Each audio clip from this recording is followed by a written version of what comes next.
What? Welcome back to Unearthed Horticulture. I may have taken a little bit of a sabbatical, although that implies rest. I was actually taking the plant bus around all of South Central Kansas. So I took a break from shooting videos from March until middle of May. So I am back. And are you ready to meet today's guest? All right, I gotta go get it. Oh. Welcome to the show. Massive Monstera. So about 6 to 7 months ago, last October, I shot a video about reverse repotting my Monstera plant because I took it too big too fast. And actually I have a couple of tomato plants in that pot because pots, there's always a use for them, right? So I thought you deserved an update on how that Monstera is doing. I'm going to drop a link in the description below of that video if you haven't seen it. That way you can take a look and watch it.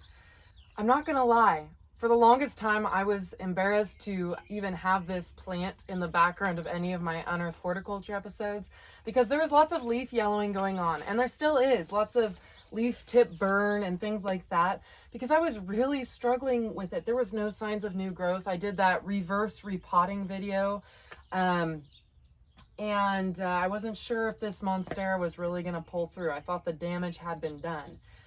But lo and behold, in the last 3 weeks, new leaves appeared. Not just one, not just two, but 3 brand new leaves that are huge. I mean, this plant has outdone itself. Check out this leaf. I mean, that is bigger than my head and hair times 2. It's really epic and amazing.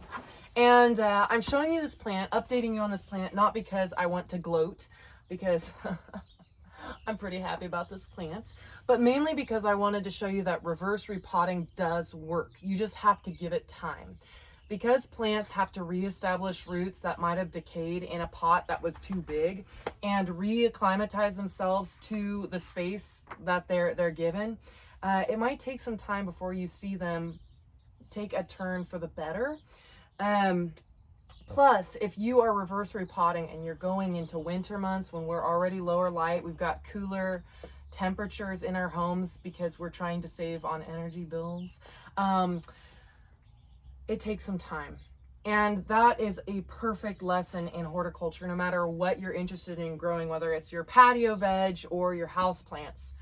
Time does tell. And oftentimes I tell my club members, if they're struggling with a plant, that if we've worked through symptoms and we're still not happy with the diagnosis we've arrived on, to give it some time, because plants will tell you over time whether they're happy with the changes you've made. Now, I say changes, I really should say the change, because what's most important when you are doing anything to fix an ailing plant, it is so important that you change one factor at a time. So that means that doesn't mean that you are shifting light levels and throwing the plant outside really quick and adjusting how much you're watering, like cut back on the watering and change the pot size. You need to do one thing at a time. And oftentimes it helps to have a horticulturist like myself involved to guide you through that diagnosis and change process. But hopefully these YouTube videos help you out in that process. So change one thing at a time. Reverse repotting works.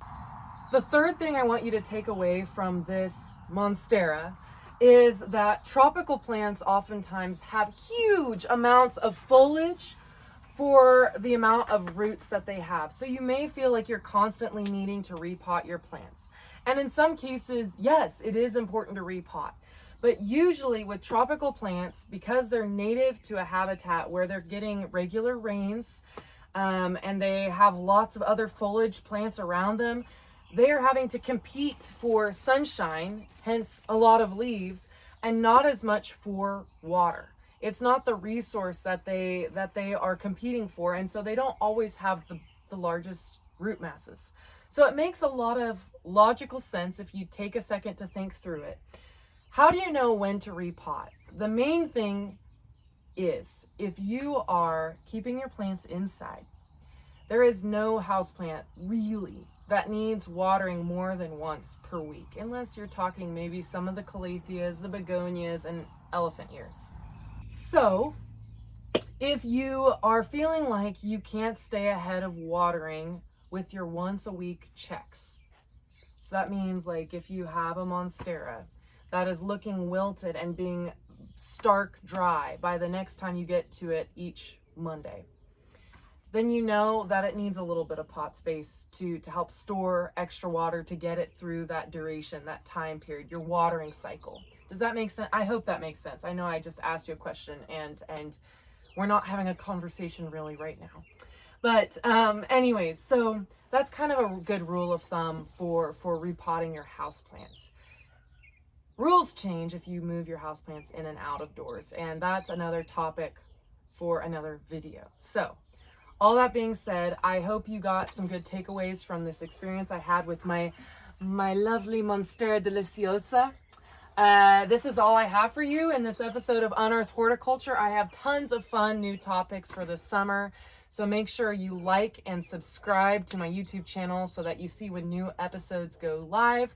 And as always, make sure you drop any comments, feedback you have below. Let me know if you have any questions. And until next time, you've been watching Unearthed Horticulture.